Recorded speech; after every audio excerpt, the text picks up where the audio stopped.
Donc deux ateliers pratiques dont on vient de parler, l'un sur le rêve éveillé principal, auquel est corrélée l'art-thérapie en première année.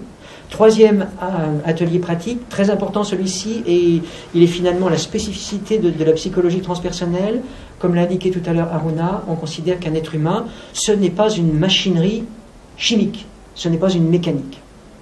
Nous, on utilise volontiers ce terme qu'on aime bien finalement, qui est le terme, le véritable sens du mot psyché.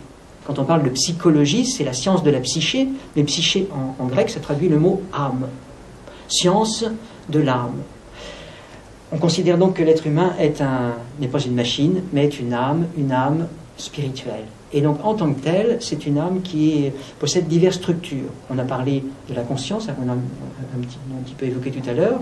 On sait bien un certain nombre de choses dans notre conscience habituelle. On sait bien son nom, son prénom, sa famille, son histoire, tous les éléments qui nous entourent.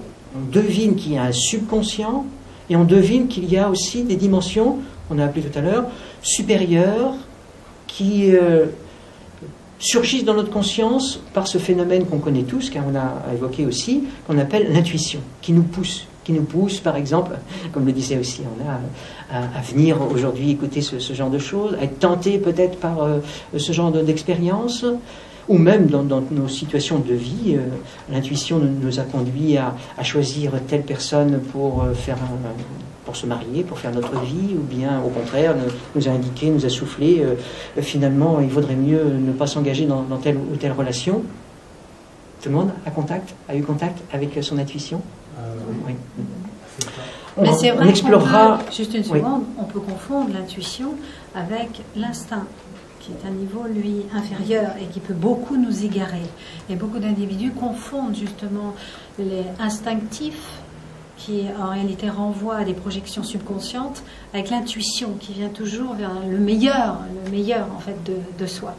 Et quand on est capable de voir des éléments dans des lieux où on n'est jamais allé chez des personnes, quoi.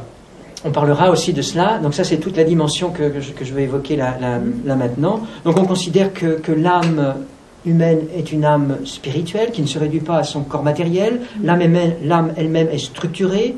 On utilisera volontiers les termes suivants. On dira que l'âme humaine est constituée d'une partie consciente, d'une partie subconsciente, sub en dessous, et d'une partie qu'on appellera supraconsciente, c'est-à-dire au-dessus de la conscience.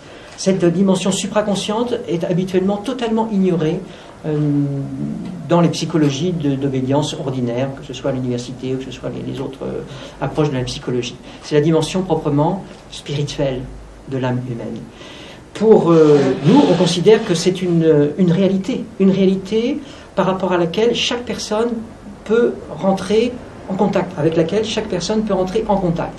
Et donc là encore, on ne l'appréhendra pas d'une manière théorique, on l'appréhendra d'une manière pratique. Et donc on proposera, c'est le troisième atelier pratique, on proposera un atelier qu'on appelle atelier de maîtrise du corps émotionnel, parce que c'est un des effets de cette technique, mais en réalité c'est une technique purement spirituelle. En quoi consiste-t-elle?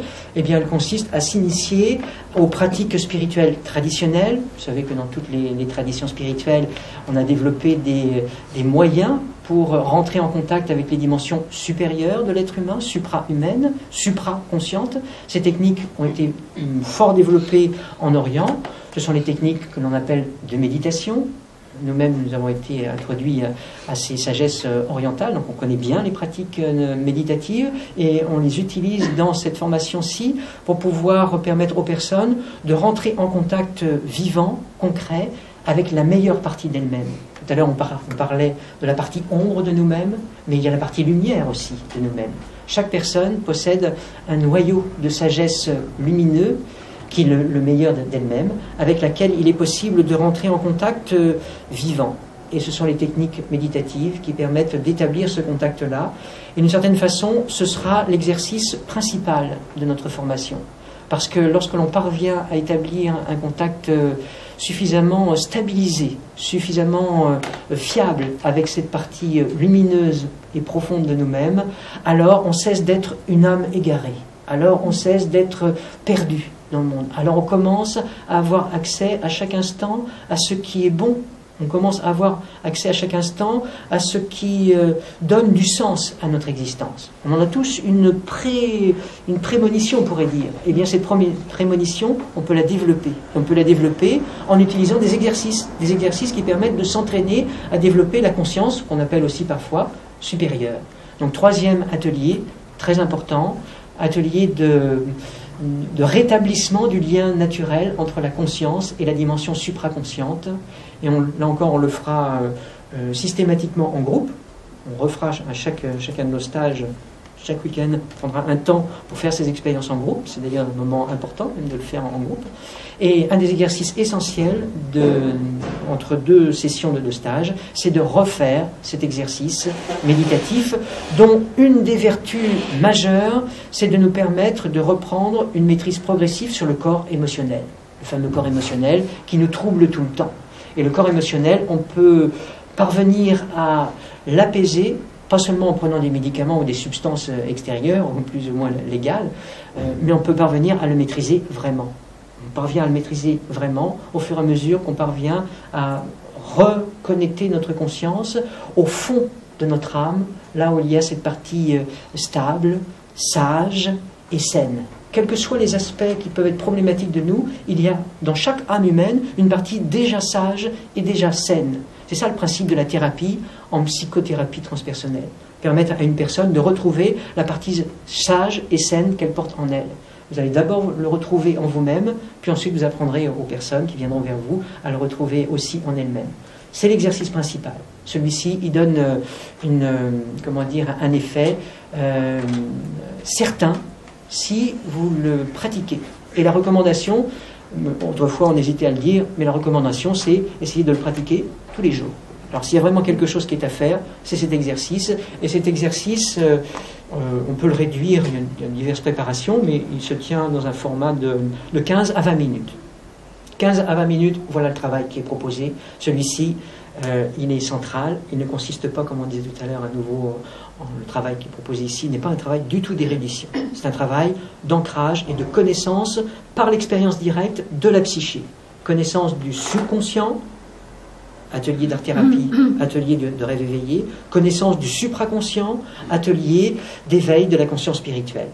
Voilà, la conjonction de ces 3 ateliers pratiques va faire de vous des personnes nouvelles. Vous pouvez tout à fait espérer transformer votre vie. C'est tout à fait possible. Si vous aviez cru que tel ou tel aspect de votre personnalité ou de votre vie ne pouvait pas être changé parce que votre mère, votre grand-mère, la lignée des femmes de votre famille agissaient comme ça, détrompez-vous. Ou des hommes. Oui, ou des hommes, oui, peu importe. Détrompez-vous. Il y a une partie de vous qui peut transformer tout conditionnement, quelle que soit leur prégnance, mais bien sûr c'est proportionné au travail intérieur que vous voudrez bien faire. Et nous avons là un programme qui s'étale sur les 3 premières années pour le premier cycle. Au terme du premier cycle, normalement vous serez des personnes, on pourrait dire, rééquilibrées, recentrées, et qui auront développé une connaissance concrète, fine et réelle des processus internes de la psyché. Pas du tout de la théorie, des processus vivants. Ce qui vous donnera, vous, une assise nouvelle dans votre vie et la capacité à le transmettre à autrui parce que vous l'aurez intégré en vous. C'est le principe de la formation, entre guillemets, professionnelle qu'on propose ici. D'abord, vous démontrer à vous-même que vous pouvez, vous transformer là où c'était difficile. Là, vous aviez, par exemple, les ombres qui vous rattrapaient, où vous allez vous démontrer à vous-même que vous pouvez avoir une prise sur vos ombres.